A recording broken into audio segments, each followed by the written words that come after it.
It's another market day here on Channels Television Business Incorporated here. 55 minutes is what we have to go around the world of business.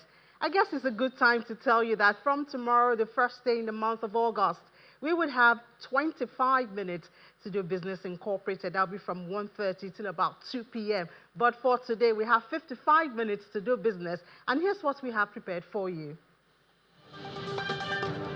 Central banks are slowing down acquiring gold for their reserve.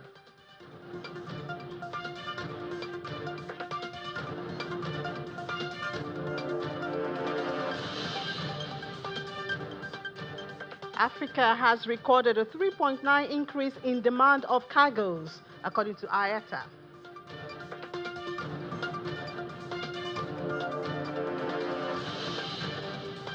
And Zambia is asking for a one-year extension for IMF bailout program. You're welcome. I'm Ini John Mekwa. We start as usual from the global space. We see oil prices just a little bit changed as investors weigh the supply risks from US President Donald Trump's push for a swift resolution to the war in Ukraine. Let's look at the numbers at this time. So earlier today, we saw Brent hit 73 or surpass $73. But for this afternoon, it's dropped 0.7% to $72.73 a barrel. WTI is on the flip side this afternoon, 0.64% at 69, still retaining the 69 level, $69 level at $69.55. Brent futures were down 0.7% to 72, and both benchmarks chalked up about 1% gains on Wednesday. Trump said he would start imposing measures on Russia, including a 100% secondary tariff on its trading partners if it did not make progress, in ending the war in Ukraine. The U.S. has also warned China, which is the largest buyer of Russian oil, that it could face huge tariffs if it kept that relationship with Russia. And there's been reactions following that hold position of the Federal Reserve in the United States. And one of those reactions is coming from the Chief Executive Officer of Financial Derivatives Company, Mr. Bismarck Rwani, was a guest on Business Morning earlier. And he explained some expectations and considerations that Mr. Paul might have taken into consideration before they came to that decision. What the market is saying is that if we're going to have a cut in September, it may not be 25 bips, it may be 50 basis points, which is good. So that what that did essentially was to weaken the dollar, make sure, and you announced it just now that the price of oil, Brent, has gone up to $72 plus. This is good because when the dollar weakens, the price of commodities denominated in dollars increase. So we'll see that, and it's quite interesting that the question is that, what does this mean? The stock market took it, all indices went down. But after hours, we saw Meta, which is Zuckerberg, the earnings blew out the market, and it went up by over 11-12% after hours. Then this morning, Microsoft also had released their results yesterday, and Microsoft now appears to be the second company that will achieve $4 trillion of market capitalization after NVIDIA. So a lot of things are happening. Let's see what's happening. Of course, that decision is also affecting decisions around metals. You see gold rose more than 1%, moving away from the one-month low that it touched in the previous session, as a pullback in the dollar and fresh U.S. tariff announcements lifted demand for the safe haven assets. So let's look at the numbers right now for this afternoon. Gold is in the green, more than 1% at $3,312.03. U.S. gold is up even more than that, 0.4% at $3,309. Spot silver, almost 3% in the red, lost, shaved off all of that to land at $36.66 per ounce. And platinum is down 4%, 4.16% at $1,317.70. Palladium follows that red line, 2.56% down, $1,233 per annum. Ahead of the August 1 deadline, that's just a couple of hours from now. U.S. President Donald Trump, he released some fresh levies, and we told you about that earlier today, on India, on Japan, on China, on Japan, and all of that. Meanwhile, he says that he would charge 15% on South Korea, also as part of an agreement to avoid even higher levies. He's expressed optimism about trade talks with China. Their deadline is August 12, so they still have some time to talk, stating that he expects a fair deal to be reached, before then. And we're still around gold. Gold buying by central banks and jewelers eased in the second quarter. Successive all-time highs in prices led the drivers of a rapid rally to ease their feet off the accelerator. Central banks bought 166.5 tons in the 3-month period, a third less than in the first quarter, bringing purchases for the first half of the year to the lowest since 2022. This is according to figures compiled by the World Gold Council, a trade body.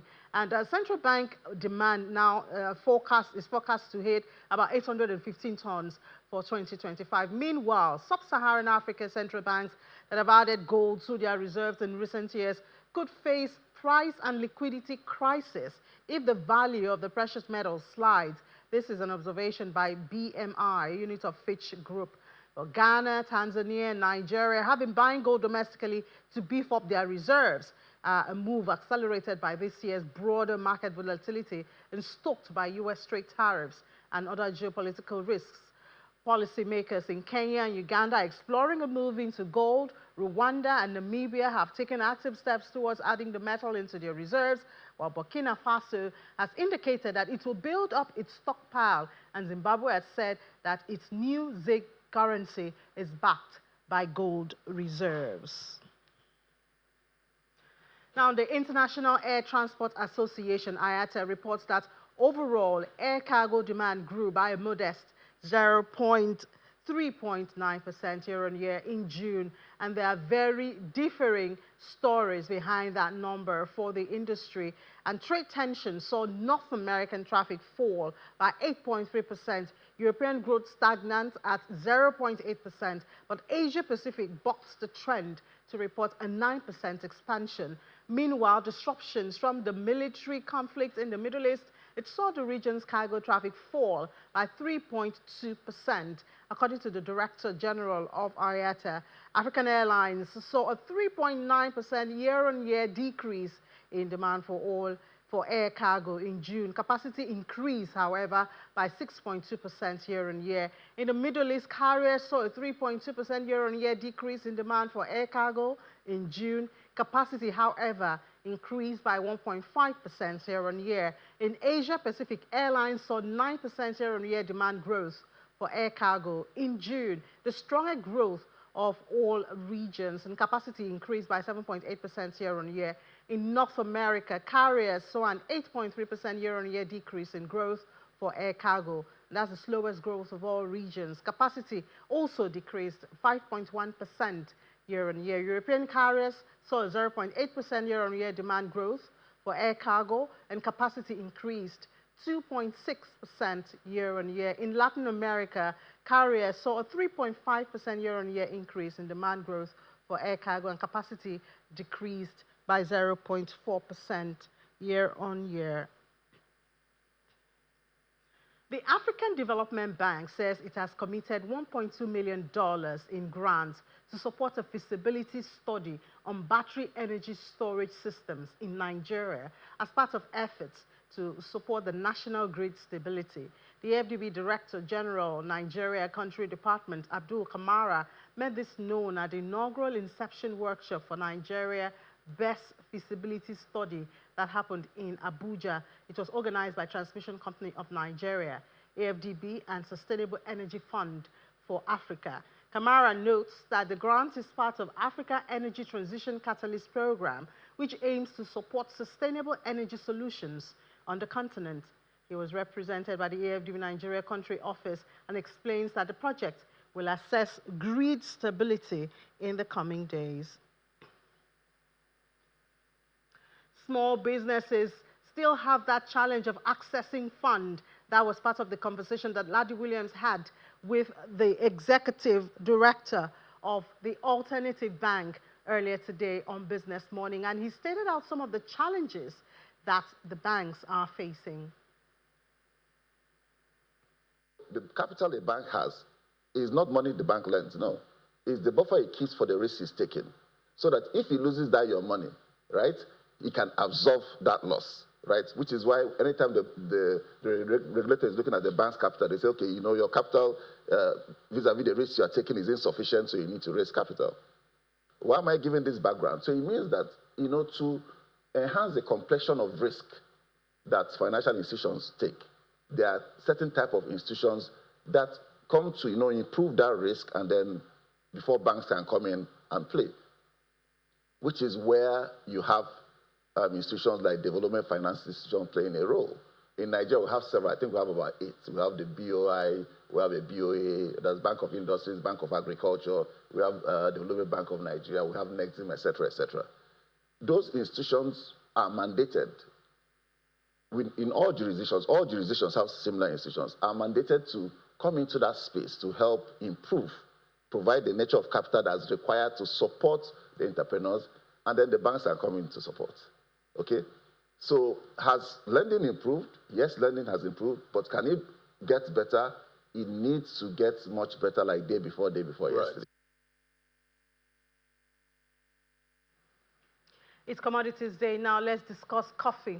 Well, just mentioning the name, I think some individuals who love coffee get excited. Well, we know coffee is a beverage brewed from roasted coffee beans, stimulating effect due to the caffeine content. That's why a lot of people take it to stay awake. Well, recently it's been noticed that global prices of both Arabica and Robusta coffee fell sharply by over 33, in fact, almost 34% and 42% respectively, due to improved weather conditions in major producing countries such as Brazil and Vietnam. Let's delve into this. And of course, we need to find where Nigeria is.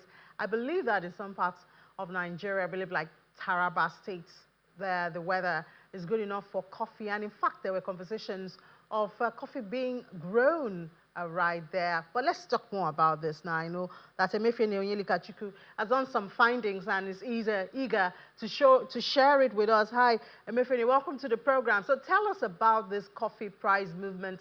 And I mean, it's very important that we also know the place of Nigeria in the production and what we do with the price movement. Thank you, Ini, for having me. It is true that coffee prices globally has dropped significantly due to improved weather conditions in Brazil and Vietnam, because coffee prices hit an all-time high last year and this year due to drought conditions. But currently we're seeing that there's improved weather conditions here. There are improved weather conditions in Brazil and Vietnam, which is making prices decline. And we're expecting to see prices also to decline further as well, because these top producing countries are nearing harvest season. They're approaching harvest season. And naturally, once there's harvest season, we see that prices of commodities fall. And that is definitely what happened in the price of coffee. And then in terms of demand for coffee, we're seeing that European Union, the largest consumers of coffee globally, they are beginning to implement deforestation regulations. You know, it's no news that a lot of countries are implementing laws to mitigate against global warming. And the EU and the EU is also part of this as well. And so the EU, this deforestation regulation that they put into place is just to ensure that coffee that are brought in, they are not gotten from lands that have cut a lot of trees, that a lot of trees have been cut from beyond 2020. And so this is a huge risk, because a lot of producing countries cut their trees to produce coffee globally. But anyways, I would say that now and December 30th is a long time before we can decide about European demand. And what I would say again concerning Nigeria's production, Nigeria doesn't produce so much. Well, I would say that Nigeria doesn't produce so much, and I would say that there is an economic theory that everybody must consume what they produce. Nigeria, in this case, can use comparative advantage.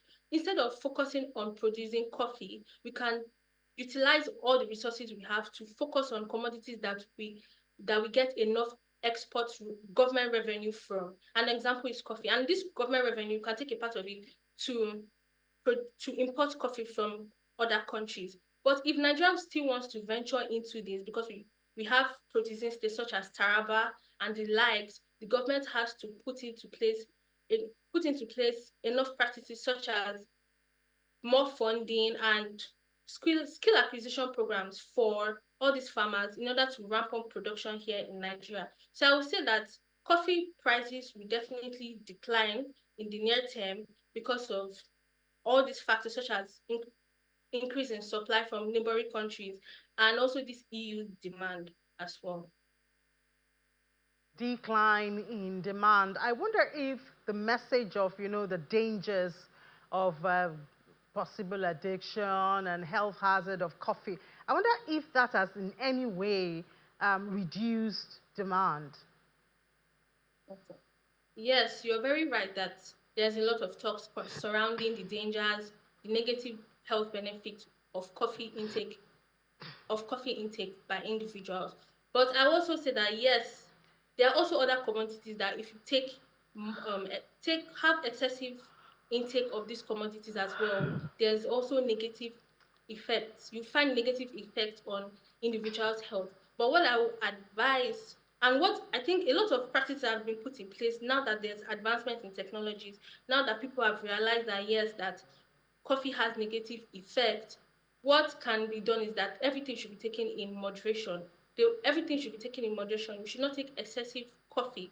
And concerning demand as well, since all these issues have been raised, a lot of people have begun to take more active steps. So there's also decaffeinated coffee, for example, as well. People are taking the decaffeinated coffee. So I'm just trying to say that global coffee demand will not necessarily decline because we're seeing that people are more aware and people are now moderating their coffee intake. And yeah. All right, Emefiele, thank you so much for sharing that with us. Thank you. Let's take a break now. When we come back, we head to the market. Anita Edet will be joining me. Please stay with us. You're welcome back. Still watching Business Incorporated. Let's head to the markets now. We have Anita Edet. Anita? I was putting my thoughts together because quite a number of information, almost beyond what I could carry my system. I'm sure it's beyond what you can carry in your head, and that's why you have. Honestly, sometimes, but that sometimes technology fails you, so you just have to do the conventional way. And nothing beats human intelligence, not even artificial intelligence. All right. So now let's talk about the market and not about artificial intelligence. Yes, the Nigerian stock market is still climbing. It's becoming more like a rhetoric now. 139,000 points. It was almost at 140,000 points, if not for the impact of some sell pressure there. We saw yesterday, we weren't at this number, we were close to this number, and then at some point, the market made some retreat, but was up 0.99%. Year to date, the market is 35.32% in the green, and that's just about the same level that it closed the entire 2024 financial year in terms of the returns, year-to-date returns, but just for middle of the year and the end of July, because we have just about just about an hour before the market closes, and month-to-date is 16.1%. Can you beat that? That's the best so far in the last 3 weeks since 3 months since we had that market beginning to make some strong rallies. And we've also seen that if the market was back into positive territory, all thanks to regained momentum from MTN Nigeria, as well as some other listed stocks. Now, in terms of the news, we have it that UB has officially commenced its rights issue of about 3.156 million shares to ordinary shares of 50 kobo each at 50 naira per share. So that's on one side. And yesterday we saw the news of UAC buying or acquiring one of the fast-moving consumer goods companies, that's Chi Limited, from the Coca-Cola company. So all of that has come into play and made the market to go into positive territory, 0.34% at intraday. This is about 1 hour ago. But for the Johannesburg Stock Exchange All-Share Index, it's down almost 0.25%. and still struggling in between that 99,000 points. At some point, we saw it at 100,000, but it hasn't been able to climb back to that index level. But we'll still keep an eye on how it ends the month of July, just as we count down to the end of the trading session for Nigeria. 2:30 will be the closing time. And for the Egyptian Stock Exchange and the Nairobi Stock Exchange, it's also a mixed picture there. We see on one side the red, and on the other side we see the green. That's for the EGX. We see the green 0.36%, 33,000. Yesterday we saw it at 34,000 points, but has retreated a little bit, but in the green at intraday, while the Nairobi Stock Exchange All-Share Index about 0.5% in the red for the close of Wednesday's trading session. So that market will be resuming for trading later today, and we keep our eyes out. That will be for the last trading day of July, and then now for Nigeria stock market, we're counting down into the closing and then how it begins the month of August, but that'll be just about some minutes away from now. Okay, so now let's talk about the market that we don't usually talk about, which is the unlisted securities market. We know that at some point, equities listed on the Nigerian exchange are sometimes, when they make a delisting on the NGX, they make a listing on the NASD OTC. That's where some securities are traded there. So we'll be talking about the developments, the latest developments there, and how the month of July has been for the market, as well as what to expect for the month of August.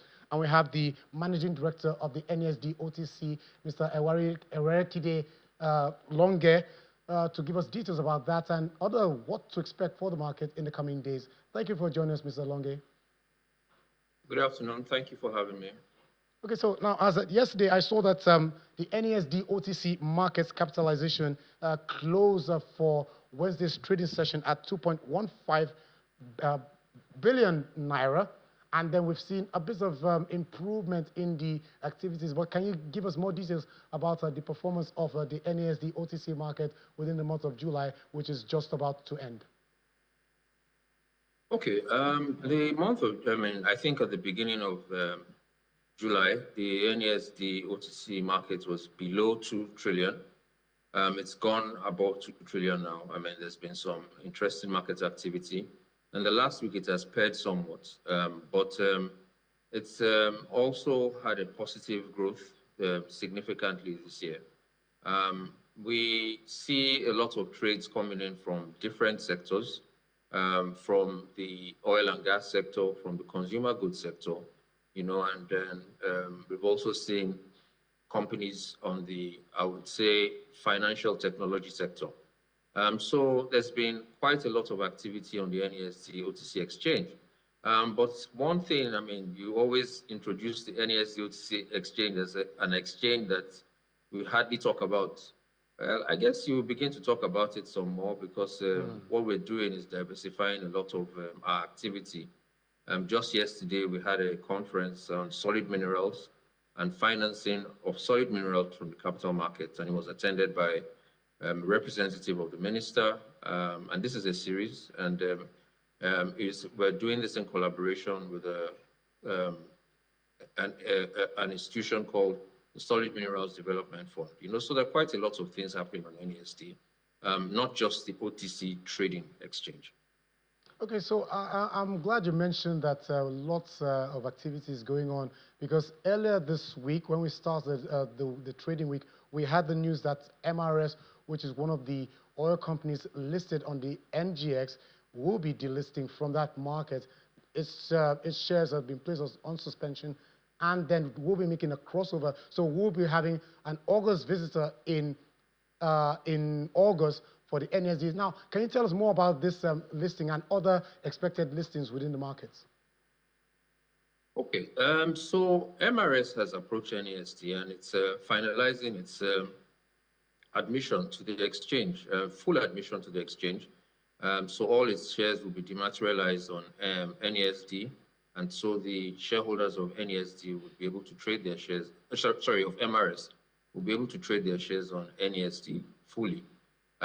It's 311, approximately 311 million shares at 149.5, adding about 47 billion to the market capitalization of NESD.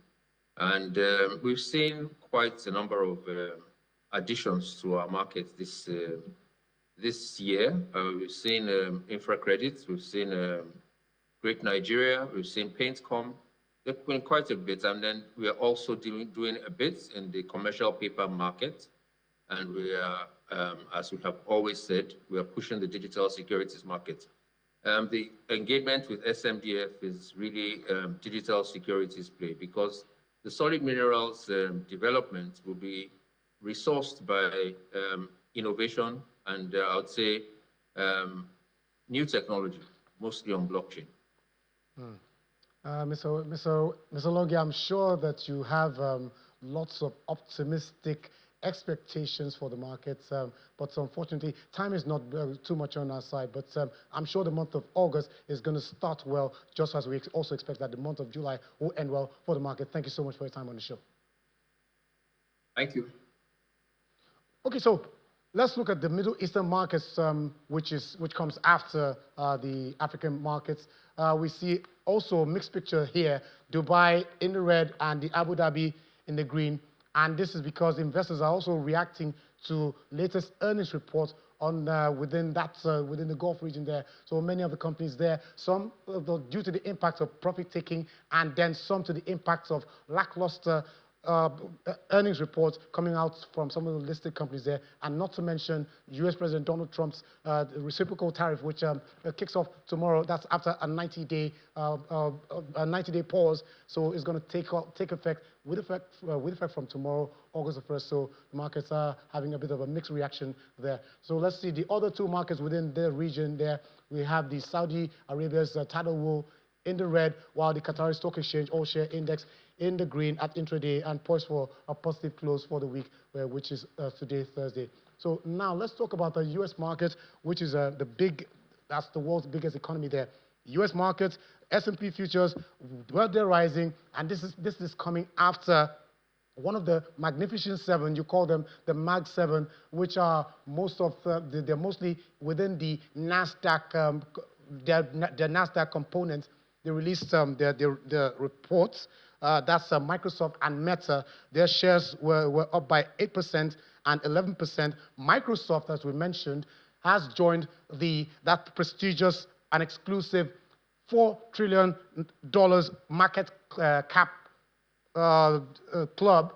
Well, not really a club, because it's NVIDIA that has been the first to join to list that club, and then being seconded by Microsoft. So that impact is what you see here, making across the three averages on Wall Street: Dow Jones Industrial Average, S&P 500, as well as the Nasdaq. Nasdaq, speaking of here, for ahead of the opening bell, 1.33%. That's what we see here. So more than 150 companies within the S&P, they're so far expected to release their quarterly results, which is between now and tomorrow. So we've been seeing most of these earnings coming in, trickling in, and then at the same time, the market is also reacting to that announcement by the U.S. Federal Reserve. It wasn't a unanimous decision where they voted to keep the interest rate at between 4.25% and 4.5%. So that's how the market ended. But it was kind of a mixed close for the S&P, the Nasdaq, and the Dow Jones Industrial Average. It was only the Nasdaq that eked out again for the close of Wednesday's trading session. But so far, the markets are poised for a positive opening for Thursday. And finally, let's look at how the Asian markets closed Thursday's trading session.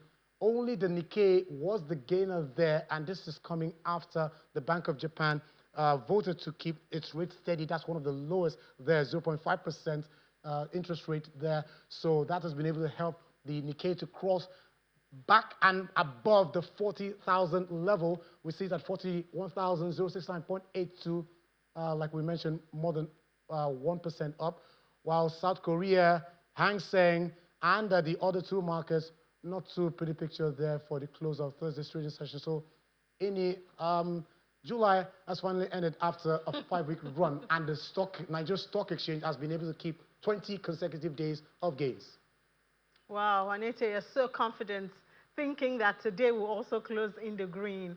Perhaps you have a little bird in the market who is giving you pre-market closing information. Yeah, that pretty bird also told me that I was expecting that the market will close July at 140,000, but I think that's going to happen in Friday's trading session. So we'll just keep that expectation. All right, Anise, thank you. Pleasure. Well, still staying with the market, let's find out what's going on in Europe. And we have Varda Imran joining us now. Hi, Varda. Good afternoon. What are European markets or investors doing intraday? I know top on the mind is the U.S. trade tariff, even though that's starting tomorrow, I believe, for everyone, even though a lot of the countries on the bloc haven't been very happy with that trade deal. They believe that, that the EU got a shorter part of the stick. But anyways, I believe we'll have Varda join us very soon. And before she joins us, let's see what's happening on our continent. That's in Africa. We start from Egypt. We see the currency, the pound, that's the Egyptian pound. It surged and dollar hit a 9-month low against a local currency. Obviously, following the decision by the Fed yesterday, it reached 48.75 for buying and 48.85 for selling the dollar. Bankers have attributed this to continued decline of the dollar against the Egyptian pound, to an increased supply of foreign currency during the summer season, outstripping demand, especially following the unification of the exchange rate market. Typically, during the summer months of July, August, and September, foreign currency inflows rebound significantly in Egypt, and this is largely because of the start of the Gulf tourism season and the return of Egyptian expatriates from their family vacations, which boost foreign currency receipts. Remittances from Egyptian expatriates represent the second largest official source of foreign currency after export revenues. The increased circulation of foreign currency in banks and exchange offices further strengthens the pound against the dollar. According to the central bank data, remittances from Egyptians working abroad jumped 69.6% during the first 11 months of the 2024-2025 fiscal year, reaching $32.8 billion.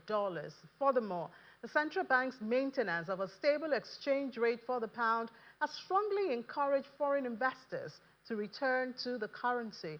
They are selling dollars and buying pounds to capitalize on the high returns. The bank's ability to provide dollars to foreign investors when they wish to transfer a portion of their treasury bill investment out of Egypt has also significantly boosted confidence and encouraged their renewed participation in the markets. Now, Zambia is seeking a 12-month extension to its ongoing bailout program with the International Monetary Fund. This is according to that country's government. The current 38-month extended credit facility, originally set to end in October 2025, was approved in August 2022 with an initial value of $1.3 billion. The facility was later raised to $1.7 billion, of which about $1.55 billion has already been disbursed.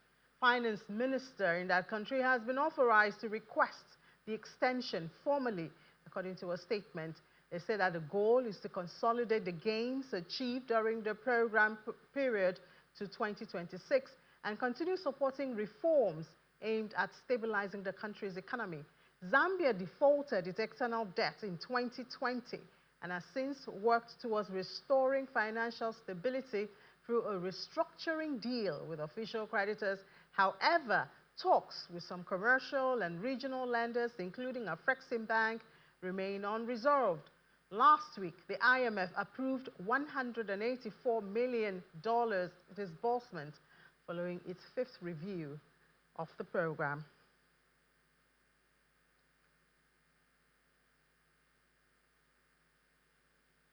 All right, now I believe we have Varda now. Varda joining us before we head back to the African stories. Hi, Varda, good afternoon. Good to have you on the program. How investors working this afternoon intraday, knowing that tomorrow the 15% trade deal sets in? Yes, exactly. Like you said, everyone is keeping an eye out on tomorrow, which is when the tariffs will go into effect.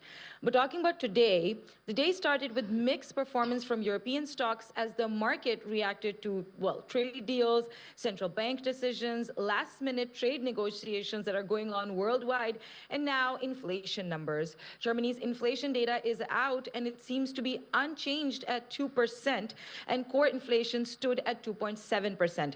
Now, analysts and economists had expected it to go down to 1.9% or even 1.8%, but official statistics say it remains unchanged.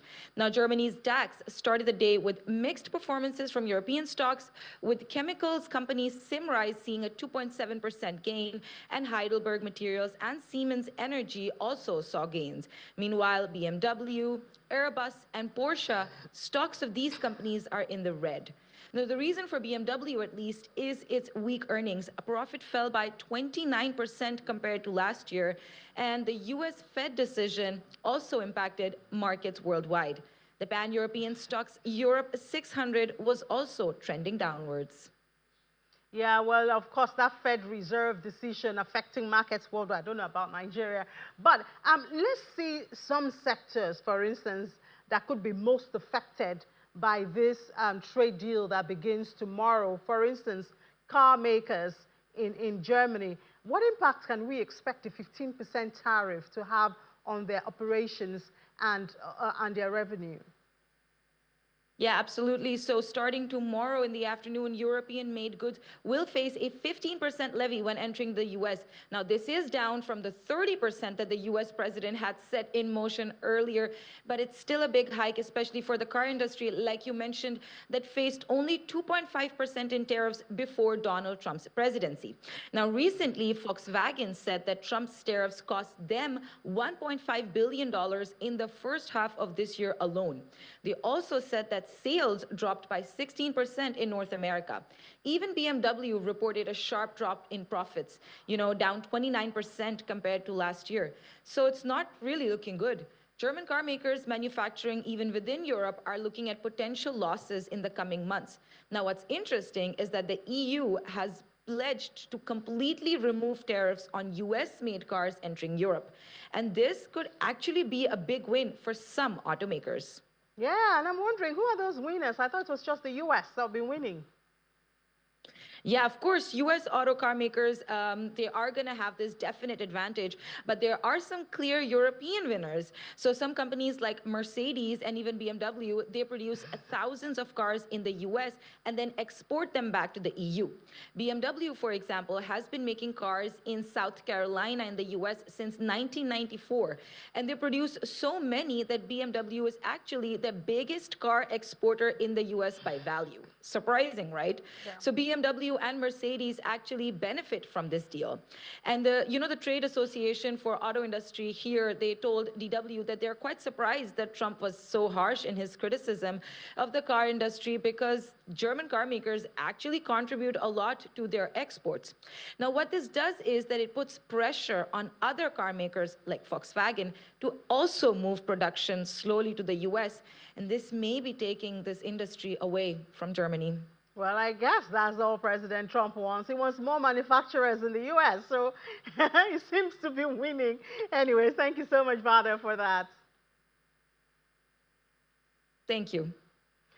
Now, let's continue where we stopped. In Africa, Tanzania is cracking down on foreign participation in key sectors of its economy under a new directive. Foreigners are now prohibited from engaging in 15 businesses are considered essential to grassroots economic empowerment. These include running salons, small retail shops, eateries, and mobile money kiosks, businesses traditionally dominated by Tanzanians. Violators face tough penalties, including fines of up to 10 million Tanzanian shilling and the equivalent of nearly $3,900 or up to 6 months in prison. Foreigners may also lose their resident permits and visas. The Tanzanian residents who assist non-citizens in these restricted businesses could be fined up to 5 million shillings or jailed for 3 months. The government says that the move is aimed at boosting local job creation and income, but the decision is raising concerns across the East African community Many view it as a non-tariff barrier to regional trade and integration. With around 40,000 Kenyans living and working in Tanzania, many in the informal sector, the impact on the livelihoods could be significant. Other countries, including Rwanda, Burundi, South Sudan, Somalia, and the Democratic Republic of Congo, may also be affected. Fears are growing that this could spark tit-for-tat measures from neighboring states and threaten regional unity. This directive follows another bold economic step taken in May when Tanzania banned the use of foreign currencies in domestic transactions, requiring all payments to be made in local currency. America First catching on there in Tanzania. Now let's go to Kenya, where the Private Sector Alliance says that no major impact has been felt on the country's exports to the U.S., despite a 10% export tax by the United States.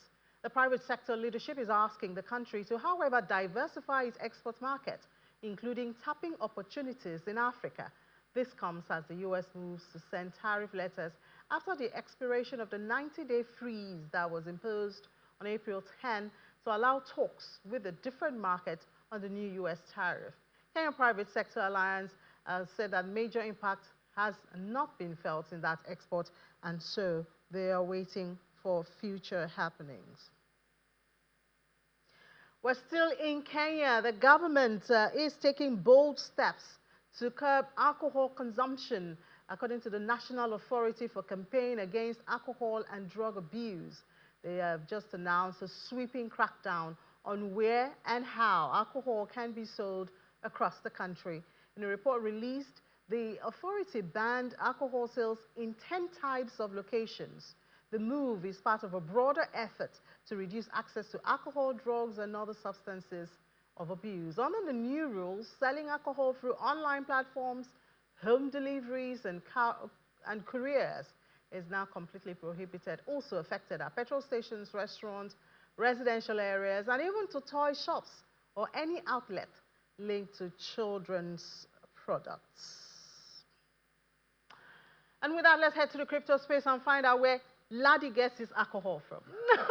Right. So, wow. That's a big one. You didn't see that at this coming, point. yeah? I didn't see that coming. I know. It's all about the countdown to August 1st. Laddie, did you just change the topic on me? No, I didn't change the topic Okay. because, at this point, we're all trying to make a deal. Oh, okay. At this point. So I'm trying to also make a deal with you. Oh, no, with the Kenyan authority. And, it's all about ethical. We're trying to be ethical with investments, ethical with lending and all of that. So some people will not get investment that play in some industries. I know, right? I know this week you had that conversation on the ethical platform securities. Exactly. What's faith-based lending and all of that. Yeah. So they will not get involved They're not getting involved.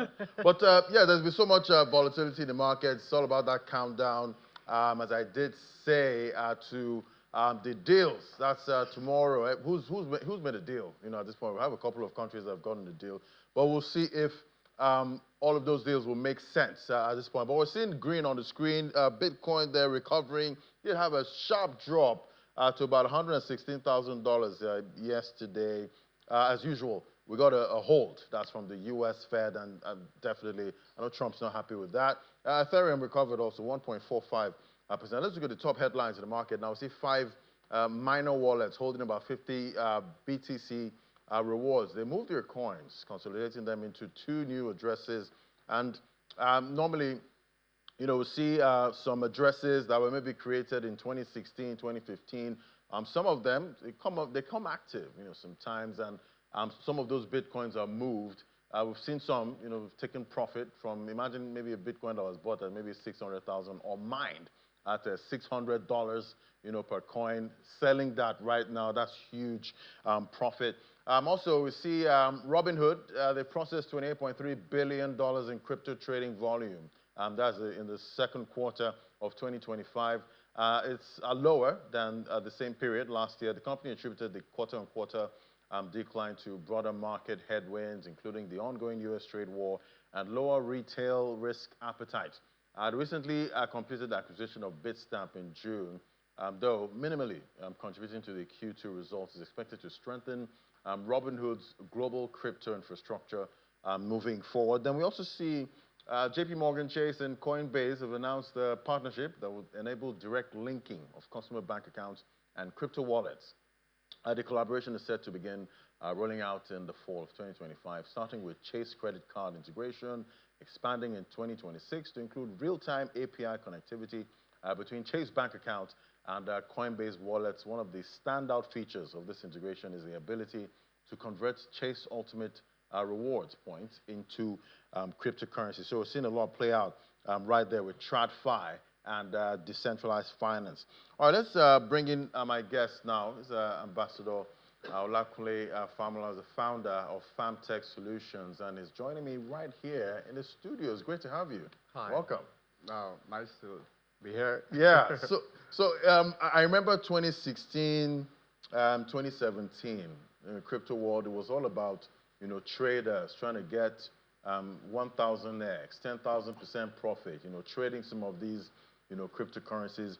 Fast forward to today, we're seeing headlines like JP Morgan and Coinbase partnering to link bank and crypto. So we're seeing TradFi, that's traditional finance, and crypto having that handshake, at this point. Do you see this coming?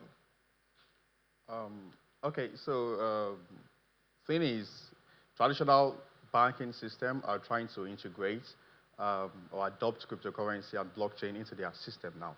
And we've seen a lot of banking system in the United States, in the United Kingdom.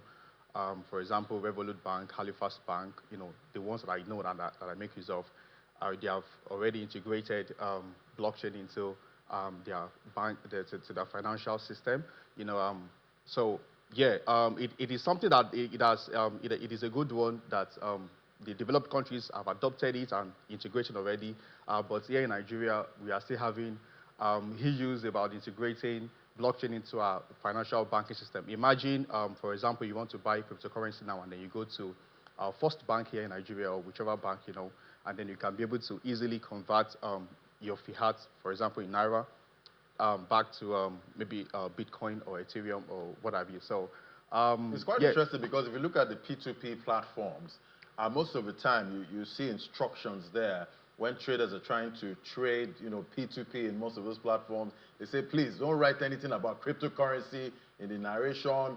If you write anything about cryptocurrency, your bank account will get blocked. That's where we are. Yeah, that's as a result of the restrictions and the restricted rules and the limitations that the Nigerian system, the policies, have put into integration of blockchain into to the Nigerian financial bank system. Of course, if the policies have been eased in such a way that, okay, you financial banks, traditional banks, for example, all of the banks we have in Nigeria, UBA, First Bank, and the rest of them, you guys can now be able to integrate seamlessly blockchain into your banking system. It's going to be easier, then we would not even have to go via the P2P system, which, of course, Nigeria has the highest rate in P2P system globally because of the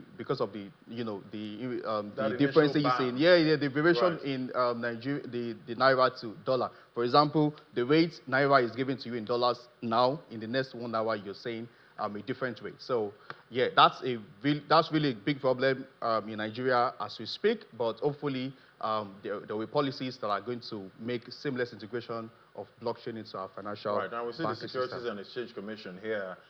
They've classified, cryptocurrency, digital assets as securities. Yeah. They did that, but there are still a lot of pros and cons, a lot of things that needs to be. For example, they would say you need to get a license, and if for example a startup now wants to do stuff like that, they need to get about I think about 50 million naira or something before they can be able to. Now imagine startups that are just getting maybe like $1,000, $2,000, $3,000 before they could start their business. Where would you want them to get such money? So the SEC already, just like you said, the SEC has already said, okay, you guys, they have classified cryptocurrency as a security, but they have not put ease on how people can be able to go about it, especially startups. Right, startups, startups. Money, of course, they need money to do a lot of things. So they don't have that much. Yeah, right. All right, so let's look at the Fed now. We have that decision. It's a hold at this time. I'm sure Trump is not happy right now. But regardless of interest rates not being cut, we've seen new highs for Bitcoin and, most of these cryptocurrencies, I don't think Bitcoin needs a cut at this point. What do you think? Well, I think I think it was 2 days ago. Wow. Oh, just yesterday, when Trump was calling for Jerome Powell, the Fed chairman, to step down because he really wanted him to cut the interest rate down a bit. And the interest rates, I think for the past 5 meetings that I've had now since November 2024 up to date, the rate has not changed. It has been between 4.25% to 4.50% ever since then, and Trump is really mad at that, And I think the Fed chairman is making a slow move. They are saying that their target is 2% inflation rate, and since they are yet to meet that target rate of 2%, they are making a slow move to make sure that they do not cut the rate as we speak. So now going to your question where you said that, for example, as you can see, Bitcoin now and other cryptocurrencies since that yesterday have had about 2-3% downtrend. We've been seeing red candles, Well, and I drop and it recovered almost yeah, immediately. yeah. I think it was just few hours down. Even myself, I had to, I had some kind of panic. But then, since I've been in this game for a long time, so I would have to do that. So yeah, because of the decision of the Fed yesterday, a lot of people was thinking that they are going to cut down the rates actually, because obviously if they do that, a lot of investors are still going to come into the crypto space. Startup venture capitals are going to be encouraged to invest more into startups. And also Nigeria probably would be able to, have access to borrow as we borrow more funds from, other countries. So those are some of the benefits that we would have benefited. Those are one of the benefits that we would have had. Cut. Yeah, if it had been cut, right? So now, and I think since they didn't cut it, the market had a little bit of, it shook, the market was, it kind of shaking, but then people had to FOMO back in and then be like, okay, let's still wait for what is going to be the decision of the Fed in the next meeting. Obviously, Then I can think it's going to be imagine a few months time. the longs that got liquidated. It was 200 and yesterday, in just like 1 hour after the meeting was held, $220 million was liquidated from the crypto market in just 60 minutes. Wow. So I think after then, a lot of people still keep once a lot of money is being liquidated at that time, some investors are looking at it, they want to jump into the market because they want to take profits. Of course, they know that we are in the bull run, so anything can happen. It could just come up in the blink of an eye. Yeah, right. At this time. Thank you so much. Luckily, Formula, as a founder of Hamtech Solutions, great having your perspective today. Thank you. Thank you so much. All right, cheers. All right, so there you have it. That's how the market's faring at this point, and there's still that volatility, in the market. But what's going to happen next tomorrow? We have that deadline. Is the market going to react, and how's it going to start August? At this point. So we'll definitely find out all of that. We still, the Fed, they've made their decision at this point, even though there was history was made somehow there with not having that consensus. That we're used to when it comes to most of those rates. So, there you have it.